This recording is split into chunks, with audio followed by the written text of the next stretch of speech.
الحمد للہ رب العالمین والصلاة والسلام على اشرف الانبیاء والمرسلین الصحیح لذاتہ۔ عموماً جب کسی حدیث کے بارے میں ہم کہتے ہیں یہ حدیث صحیح ہے، الصحیح لذاتہ، صحیح لذاتہ، صحیح لذاتہ کس حدیث کو کہا جاتا ہے، یا حدیث صحیح لذاتہ کی تعریف کیا ہے؟ حدیث صحیح لذاتہ کی تعریف کیا ہے؟ حدیث صحیح کی تعریف یہ ہے بنقل عدل۔ پہلی بات، بنقل عدل، اس حدیث کو نقل کرنے والے راوی کیا ہو؟ عادل ہو۔ بنقل عدل تام ضبط، ان کا جو ضابطہ ہے، قوت حافظہ ہے، وہ بھی مکمل ہو۔ متصل سند، وہ سند کیا ہو؟ متصل ہو۔ بیان کرنے والا، روایت کرنے والا راوی کیا ہو؟ عادل ہو ایک، اور راوی کا ضبط، قوت حافظہ ٹھیک ہو، کامل ہو دو۔ متصل سند، وہ سند متصل ہو، سند میں انقطاع موجود نہ ہو۔ غیر معلل، وہ حدیث معلل بھی نہ ہو۔ ولا شاذ، وہ حدیث شاذ بھی نہ ہو۔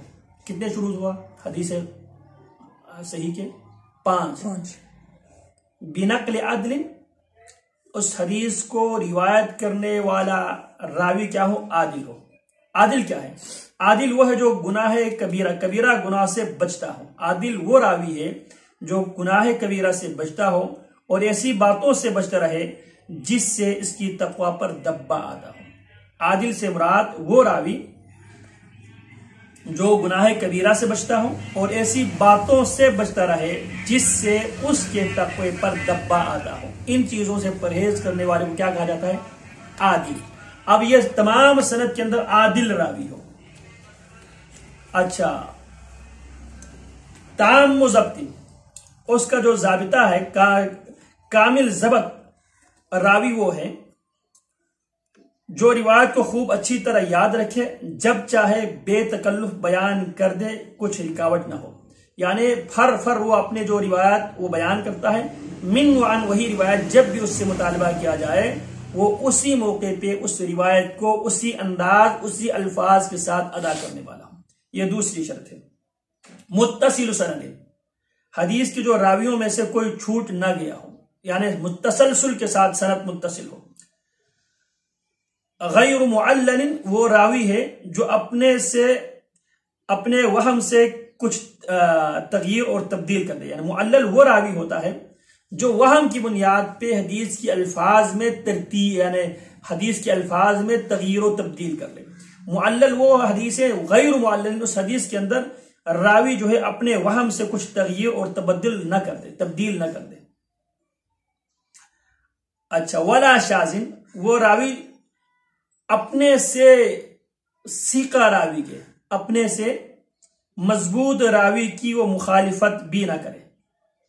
روایت وہ بھی بیان کر رہا ہے اور سیم وہی روایت اس سے ایک مضبوط راوی روایت کر رہا ہے، اب وہ اپنے سے مضبوط جو راوی ہے اس کی مخالفت بھی نہ کرتا ہو۔ تو یہ پانچ چیزیں اگر پایا جائے اسے کہا جاتا ہے حدیث صحیح۔ متصل بنقل عدل، تام ضبط، متصل سند، غیر معلل ولا شاذ۔ اگر یہ پانچ شروط پائے جائے اس حدیث کو ہم کیا کہیں گے؟ صحیح حدیث کہیں گے۔ راوی عادل ہو، سند متصل ہو، اور راوی ضابط ہو، راوی کا ضابطہ کامل ضابط ہو، یعنی مکمل اس کو یاد ہو، سند متصل ہو، اور معلل اور شاذ نہ ہو۔ پہلے تین ہو، عادل ہو راوی، سند متصل ہو، راوی ضابط ہو۔ یہ تین کام ہو، دو کام نہ ہو۔ پہلا کام کون سا؟ معلل نہ ہو اور شاذ نہ ہو۔ معلل وہ جو اپنے وہم سے راوی اس میں تغییر اور بدل کرے۔ شاذ وہ ہے جو اپنے سے مضبوط راوی کی مخالفت بھی نہ کرتا ہو۔ تو اس حدیث کو کیا کہا جائے گا؟ حدیث صحیح لذاتہ ہی کہا جائے گا۔ حدیث صحیح لغیرہ، اب یہ ہوا حدیث صحیح لذاتہ، وہ حدیث اپنی ذات میں صحیح ہے۔ ایک وہ حدیث ہے جو کسی اور عوامل کی وجہ سے، کسی اور سند کی وجہ سے وہ حدیث حسن درجے سے وہ حدیث بلند ہو کر وہ صحیح لغیری یعنی غیر کی آنے کی وجہ سے وہ صحیح کے درجے کو پہنچتا ہے. سمجھ آ رہے ہیں؟ ایک ہے حدیث اپنی ذات کے اندر وہ صحیح ہے، ایک وہ ہے حدیث کے اندر سقم پایا جاتا ہے، دوسری سند کی وجہ سے وہ حدیث صحیح سے تھوڑا سا نیچے اور حسن لیول سے اوپر دوسرے کی وجہ سے وہ صحیح ہوتا ہے، اسے کہتا ہے صحیح لغیرہ. وہ حدیث ہے جس میں صحیح لذاتہ کی تمام شرائط پورے طور پر جمع نہ ہو، یعنی حدیث صحیح لغیرہ وہ حدیث ہے جس میں صحیح لذاتہ کی تمام شرائط پورے طور پر جمع نہ ہو، اگرچہ کثرت طرق نے اس کی کمی پورا کر دیا ہو. یعنی دوسری روایت کی وجہ سے جو اس کے اندر جو سقم تھی وہ سقم مکمل کر دیا ہو. جیسا کہ سیدنا زید بن خالد رضی اللہ عنہ فرماتے ان رسول اللہ صلی اللہ علیہ وسلم قال لولا ان اشق على امتی لامرتهم بالسواک عند كل صلاۃ. آپ نے فرمایا میری امت پر مشکل نہ ہوتا تو میں انہیں ہر نماز کے وقت مسواک کا حکم دیتا. صحیح لغیرہ کا مرتبہ حسن لذاتہ سے بلند مرتبہ ہوتی ہے لیکن صحیح لذاتہ سے نچلے درجے پر ہوتی ہے. پھر آتے ہیں حسن لذاتہ، جو حدیث اپنی ذات کے اعتبار سے وہ حدیث کیا ہے؟ حسن ہے. حسن حدیث اس حدیث کو کہا جاتا ہے جس میں صحیح کے تمام شروط پایا جائے. صحیح کے ہم نے کتنے شرط پڑھے تھے؟ 5. لیکن اس میں ایک شرط کی کمی ہے، وہ اس میں یہ تھا کہ تام ضبط، اس کا ضابطہ ٹھیک ہو، اس کا حافظہ ٹھیک ہو. راوی کا ضابطہ حافظہ کیا ہے؟ ٹھیک ہو. ضبط کا معنی یاد رکھنا، اسی لیے ضبط کی 2 قسمیں ہیں، ایک ہے ضبط الصدور، ایک ہے ضبط الصدور. ایک ہے ضبط السطور، سین طا وا را، سطور سے مراد جو اس نے لکھا ہو اس کی نوٹس محفوظ نوٹس ہو. ایک ہے ضبط الصدور، صاد دال را، اس کی قوت حافظ اس کو زبانی یاد ہے. تو حسن لغیرہ کی تعریف ہم یہ کریں گے بنقل عدل خف ضبط متصل سند غیر معلل ولا شاذ. بنقل عدل، اس حسن عزیز کو روایت کرنے والا راوی عادل ہو. خف ضبط، لیکن اس کی جو قوت حافظہ ہے اس میں ہلکا پنی پایا جائے. بنقل عدل متصل سند، سند بھی متصل ہے، راوی بھی عادل ہے لیکن خف ضبط ہے. پہلے میں تھا تام ضبط، اس میں کیا ہے؟ حسن میں خف ضبط، باقی غیر معلل ولا شاذ. یہ حسن حدیث حسن لذاتہ کی تعریف ہے. جس طرح مثال نبی علیہ السلام ان ابواب الجنت تحت ظلال السیوف، نبی علیہ السلام جنت کے دروازے تلواروں کے سائے تلے ہیں. حجت پکڑنے میں یہ صحیح حدیث کی طرح ہے اگرچہ قوت میں اس سے کم درجے کی ہے. یعنی صحیح حسن لذاتہ حجت کے اعتبار صحیح حدیث کی طرف قابل حجت ہے، لیکن صحیح حدیث کے مقابلے میں درجے میں یہ حدیث کم درجہ رکھتی ہے. ایک حسن لغیرہ، پہلے تھا صحیح لغیرہ، صحیح لذاتہ، صحیح لغیرہ.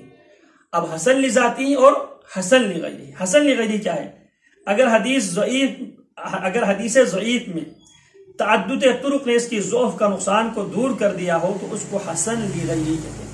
حدیث ضعیف ہے لیکن تعدد طرق کی وجہ سے، تعدد طرق سے مراد حدیث ایک حدیث ہے، وہ حدیث اس روایت کی روشنی میں ضعیف ہے لیکن اب اسی سے ملتے جلتے دیگر روایتیں بھی موجود ہیں، تو کثرت طرق کی وجہ سے وہ حدیث ضعیف سے نکل کر وہ حسن لغیرہ یعنی غیر کی وجہ سے وہ حدیث حسن درجے کو پہنچتی ہے. مثال ان عامر بن ربیعہ ان امرأة من بنی فرازہ من بنی فزارہ، یہاں پہ فرارہ ہے، فرارہ نہیں ہے، فزارہ ہے، پہلے زا ہے پھر را ہے، یہ اس پر کوئی لگا دیں. ان عامر بن ربیعہ ان امرأة من بنی فزارہ تزوجت علی نعلین، بنی فزارہ کی عورت نے 2 جوتوں کی حق مہر کی عوض شادی کر لی.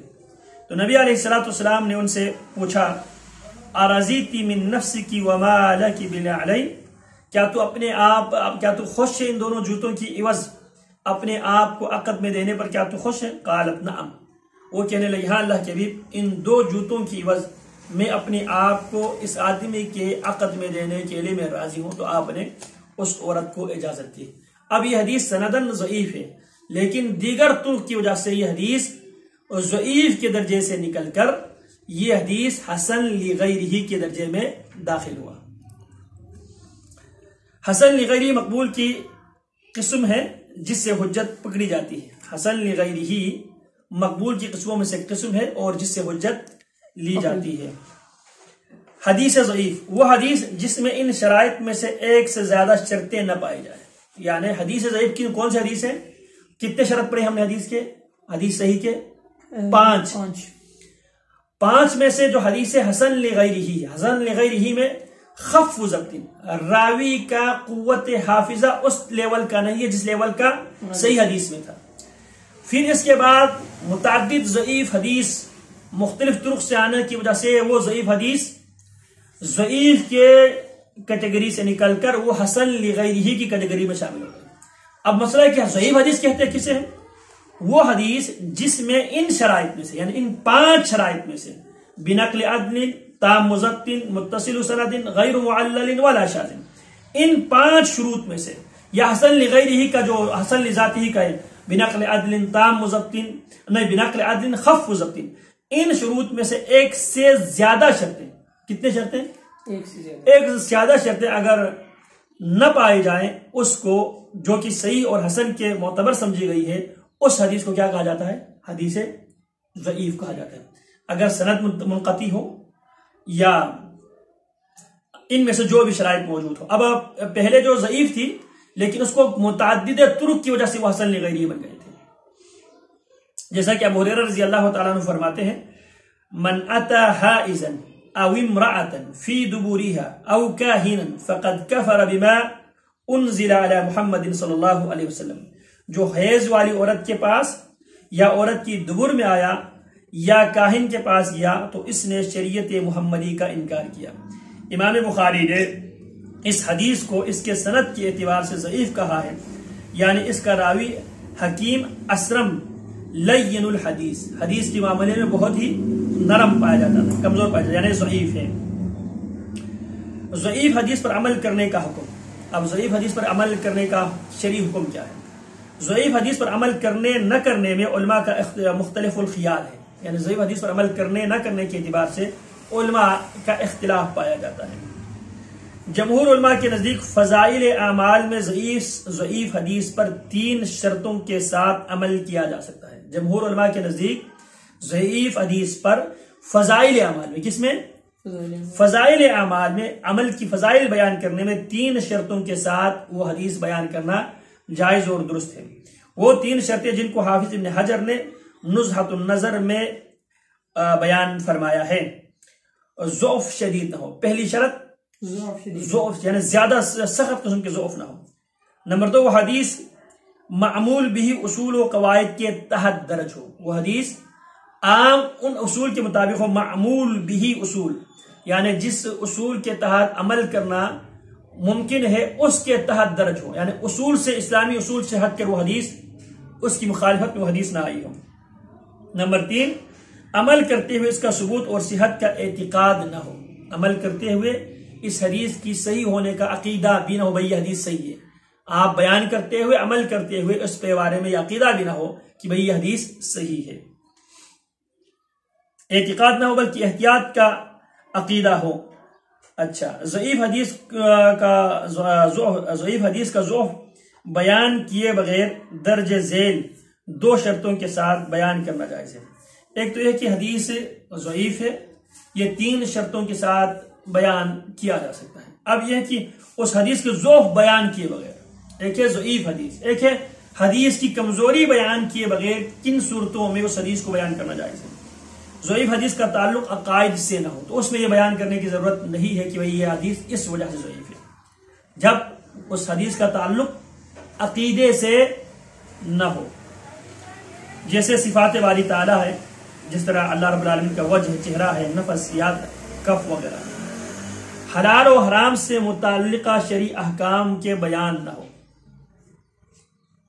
اس حدیث میں حلال و حرام پر بات نہ ہوئی ہو تو اس صورت میں اس کے ضعف کی بیان کیے بغیر اس حدیث کو بیان کیا جا سکتا ہے، تاہم واضح نصیحت اور ترغیب ترہیب میں بیان کرنا جائز ہے، واللہ اعلم، باقی واللہ اعلم۔